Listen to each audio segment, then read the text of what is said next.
28 मेला होणाऱ्या बकरी ईद निमित्त देशभरात मुस्लिम समाजाकडून तयारी सुरू आहे.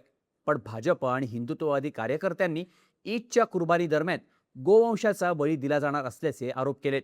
पश्चिम बंगालच्या एजेयूपी पक्षाचे आमदार हुमायून कबीर यांनी बकऱ्यांसोबतच गायींची कुर्बानी होणार असल्याचं म्हटल्यामुळं बंगालमध्ये त्यांचा जोरदार निषेध करण्यात आला. देशभरात गायींच्या तस्करीवर आणि वाहतुकीवर कडक नजर ठेवली जाते. आता हे सगळं सुरू असतानाच 24 मेला एक व्हिडिओ व्हायरल झाला, ज्यात एका कचरा डेपोमध्ये शेकडो गायी मृत अवस्थेत पडल्याचं दिसून येत होतं. पण या व्हिडिओमुळं भाजपवरच टीका व्हायला सुरुवात झाली. कारण हा व्हिडिओ राजस्थानच्या जैसलमेरचा आहे. राजस्थानमध्ये सध्या भाजपचंच सरकार आहे. त्यामुळे देशभर गोवंश तस्करीच्या मुद्द्यावर रान पेटवणारी भाजप त्यांची सत्ता असलेल्या राज्यात गायींना सुरक्षित ठेवत नसल्याचे आरोप व्हायला लागलेत. त्यामुळे सध्या राजस्थानसहित देशभरात गायींच्या मुद्द्यावरून वातावरण तापलेलं आहे. पण व्हायरल होणारा या व्हिडिओ मागचं सत्य काय? जैसलमेरमध्ये गायींसोबत काय होतंय? भाजपचे मुख्यमंत्री भजनलाल शर्मा यांच्या सरकारवर आरोप का होत आहेत? जाणून घेऊया त्या व्हिडिओमधून. नमस्कार, मी शार्दूल आणि तुम्ही बघताय बोल भिडू. सध्या देशभरातले मुस्लिम समाजातील लोक बकरी ईदची तयारी करतायत. बकरी ईदला दिल्या जाणाऱ्या कुर्बानीवर हिंदू संघटनांकडून विरोध केला जातोय. भाजपचे मंत्री नितेश राणे यांनी व्हर्च्युअल बकरी ईद साजरी करण्याचं आवाहन केलंय. पण दरवर्षी ईदच्या काळात गायींची कुर्बानी दिली जात असल्याचे आरोप होत असतात. त्याला हुमायून कबीर सारखे नेते सुद्धा दुजोरा देतात. त्यामुळे दरवर्षी भाजपकडून गोवंश हत्येचा मुद्दा उचलून धरला जातो. दरम्यान पश्चिम बंगालच्या भाजप सरकारनं 14 वर्षांपेक्षा कमी वयाच्या गोवंश हत्येवर बंदी घालण्याचा निर्णय घेतलाय. पण एकीकडे बंगालमधलं भाजप सरकार गोवंश हत्येवर कडक नियम करत असताना भाजपचं सरकार असलेल्या राजस्थानमध्ये गायींची परिस्थिती गंभीर असल्याची टीका होते. त्यात व्हायरल झालेल्या गायींच्या त्या व्हिडिओमुळे राजस्थानच्या भाजप सरकारवर आरोप व्हायला सुरुवात झाली. पण या व्हिडिओ मागचं नेमकं सत्य काय?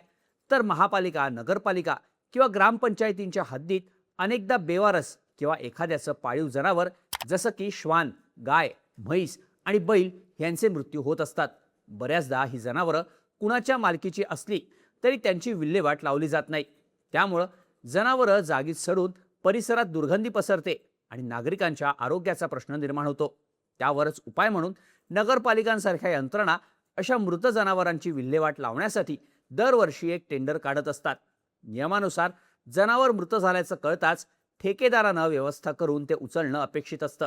त्यानंतर गावच्या बाहेर निर्जन ठिकाणी 7 ते 8 फूट खोल खड्डा करून जनावर त्यात टाकून वर कळीचा चुना किंवा मीठ टाकून पुरावं लागतं. या सगळ्या कामासाठी ठेकेदाराला स्वतःची माणसं आणावी लागतात. दरवर्षी निघणारं हे टेंडर 40-50 लाख ते 1 ते 2 कोटींपर्यंत जातं. पण अनेक वेळा हे ठेकेदार जनावरांचे मृतदेह गावातून उचलून बाहेर नेतात, पण खर्च वाचवण्यासाठी किंवा मेलेल्या जनावरांवर प्रक्रिया करण्यासाठी ते पुरत नाही. हीच गोष्ट जैसलमेरच्या बाबतीतही घडल्याचं बोललं जात आहे. वर्ष 2025-26 साठी जैसलमेर नगरपालिकेनं परिसरातल्याच गोपीराम नावाच्या एका व्यक्तीला मृत जनावरं उचलण्याचं कॉन्ट्रॅक्ट दिलं होतं. या गोपीरामची माणसं शहरात मृत झालेली जनावरं उचलून तर न्यायची, पण त्यांना पुरून टाकण्याऐवजी शहराच्या जवळच असलेल्या बाडाबागच्या मागच्या परिसरात फेकून द्यायची. जिल्हाधिकाऱ्यांना ही गोष्ट कळल्यावर त्यांनी गोपीरामला नोटीस पाठवली होती. पण त्यानंतर ही गोपीराम जनावरं पुरत नव्हता, तर मृत जनावरांना रामगडच्या डम्पिंग ग्राउंडवर फेकून देत होता. आता यामागं एक कारण होतं.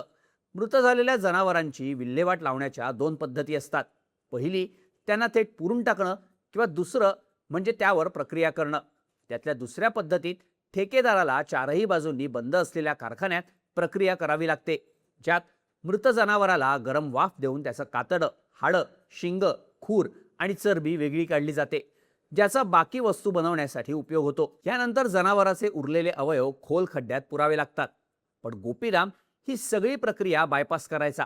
खर्च कमी व्हावा म्हणून जनावराला उघड्यावरच तापून द्यायचा, नंतर वेगळे केलेले भाग एका फॅक्टरीत विकायचा आणि बाकी भाग फेकून द्यायचा. हे करण्यासाठी शासनाकडून वेगळा परवाना घ्यावा लागतो, पण त्यात नियम आणि अटी जास्त असल्यानं नफा कमी मिळतो.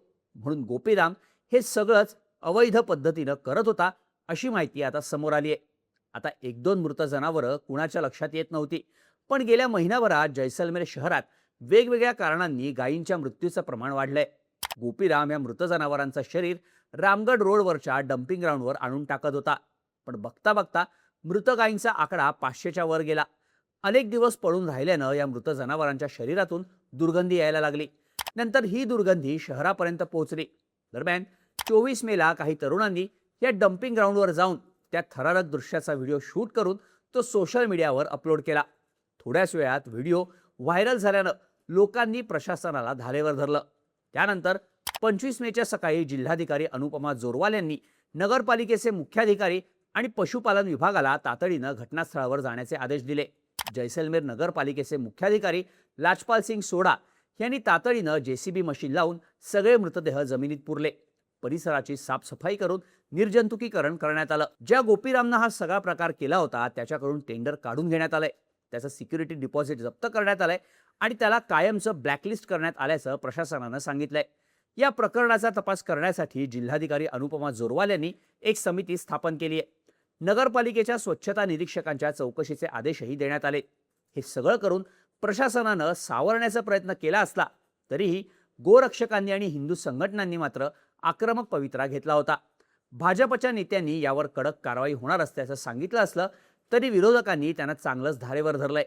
पोखरणच्या मशीद प्रकरणात ज्या भाजपनं मोठा गोंधळ केला होता ती भाजप आता या 500 गायींच्या प्रकरणातल्या लोकांवर कारवाई करेल का असं म्हणत मध्य प्रदेश काँग्रेसचे प्रभारी हरीश चौधरी यांनी भजनलाल शर्मा सरकारवर टीका केली. सोबतच आरएलपीचे खासदार हनुमान सिंग बेनीवाल यांनीही गायींच्या प्रश्नावर भाजप सरकारला धारेवर धरलंय. हे प्रकरण अंगाशी आल्यानं भाजपचे नेते हे प्रकरण दाबण्याचा प्रयत्न करत असल्याचे आरोप केले जात आहेत. मुळात मृत जनावरांना पुरण्यात आलं नाही हे जरी गोपीरामच्या चुकीच्या कारभारामुळे घडलं असलं तरी राजस्थानात गेल्या काही काळात गायींच्या मृत्यूचं प्रमाण एवढ्या मोठ्या प्रमाणावर का वाढलंय? अचानक 500 गायींचा मृत्यू नेमका कशामुळे झाला? त्यामागे नक्कीच काहीतरी कारण असल्याचं बोललं जात आहे. या सगळ्याकडे राजस्थानचं भाजप सरकार दुर्लक्ष करत असून लोकांची दिशाभूल करण्याचा हा प्रयत्न असल्याचं म्हटलं जात आहे. दरम्यान राजस्थानमध्ये झालेल्या या गायींच्या मृत्यूबद्दल तुम्हाला काय वाटतं? या मृत्यूंमागचं नेमकं कारण काय असू शकतं? याबद्दलच्या तुमच्या प्रतिक्रिया कमेंट करून नक्की सांगा आणि अशाच माहितीपूर्ण व्हिडिओजसाठी बोल भिडूच्या YouTube चॅनलला सबस्क्राईब करायला विसरू नका.